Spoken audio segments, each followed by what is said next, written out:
You'd think a new Star Wars movie, especially one starring the Mandalorian and Grogu, would be a total slam dunk for Disney. But according to a growing number of commentators, the whole promotional plan is in a state of absolute chaos. So today, we're going to break down why some people believe the movie's lead star is working against it, and how the studio is being forced into a pretty desperate pivot to try and save the whole thing. So, the big question, is this movie in real trouble before it even gets off the ground? Well, from the perspective we're digging into today, the answer is a big, loud yes. Let's get into exactly why this film is supposedly facing such a massive uphill battle. Here's how we're going to unpack this story. It all kicks off with a promotion that's in peril, supposedly fueled by the star's protest. Then, we'll look at the director's big strategic pivot, which is all about going back to the past. And it all leads to that one final question. Can any of this stuff actually work? Okay, let's jump right into the heart of the problem.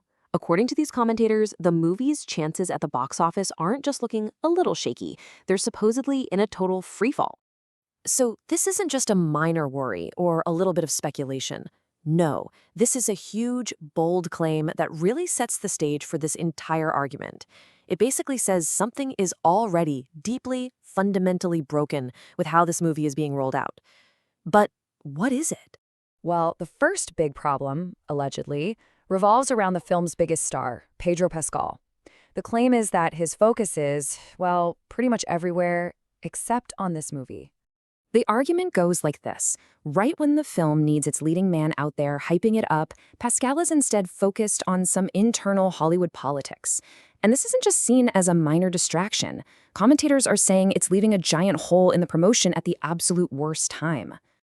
This quote really captures the frustration, doesn't it? The question they're asking is, why is the face of the brand new Star Wars movie spending his time and energy on a business dispute? The critique isn't just that it's a distraction, it's that it's a totally pointless one. Yeah, they're not being subtle about it. This 0% is meant to hammer the point home. Pascal is supposedly treating vital movie promotion for a cause that they believe has no chance of succeeding and could even backfire. Now, to be clear, Pascal isn't on an island here. This open letter has thousands of signatures, including some really big names.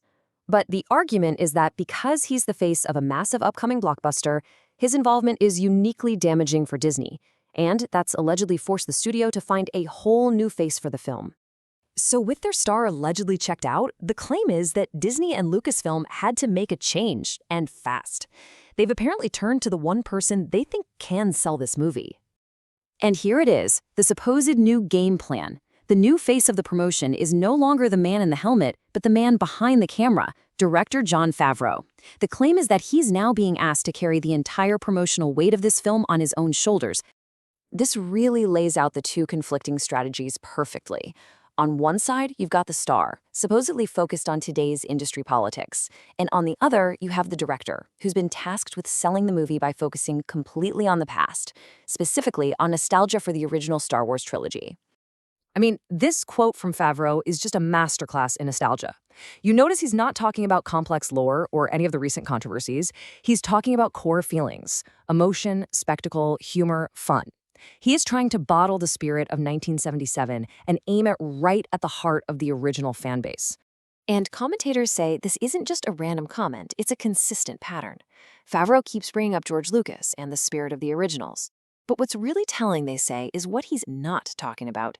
He seems to be completely avoiding any mention of the controversial sequel trilogy. It's a very, very deliberate message. So why this massive focus on nostalgia? Why is a return to the past supposedly the only play they have left? Well, the argument is that it's a direct reaction to a much, much bigger problem facing the whole franchise. The term that you hear over and over again is brand damage.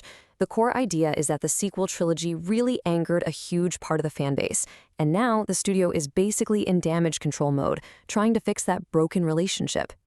For these commentators, this is the smoking gun.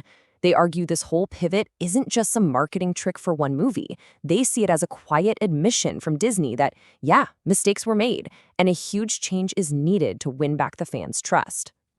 This timeline kind of shows the whole journey from their perspective. You start with the beloved original trilogy, go through the huge Disney buyout. Then you hit the sequel trilogy, which they claim created all this brand damage that the company is now scrambling to fix. And just to show how deep this criticism runs, commentators point to this incredibly explosive claim from a supposed ex-employee that the actual plan inside Lucasfilm was to destroy the legacy of the original trilogy. Now, whether that's true or not is a huge question, but the fact that it's even out there shows the kind of deep distrust that Jon Favreau's nostalgia tour is designed to combat. Okay, so Disney has apparently identified the problem, brand damage, and they've deployed their solution, Jon Favreau. But the final and most important question is still hanging out there. Is it going to be enough? These commentators would argue maybe not. They point to some serious problems that nostalgia alone can't fix. The huge nosedive in quality they saw in The Mandalorian's third season, one person described it as going from caviar to dog food, and the argument that Grogu just isn't the cultural phenomenon he was a few years ago. And under all that is an even bigger question. Are these TV characters really ready to be big-screen movie stars? The source suggests that even the studio isn't sure. And that really brings us to the final central question here. Leaning on nostalgia is obviously an attempt to bring a very fractured fan base back together. But with all the baggage the franchise is carrying right now, is looking backwards really the only way for Star Wars to move forward? The fate of this movie, and maybe the whole franchise, really hangs on that answer.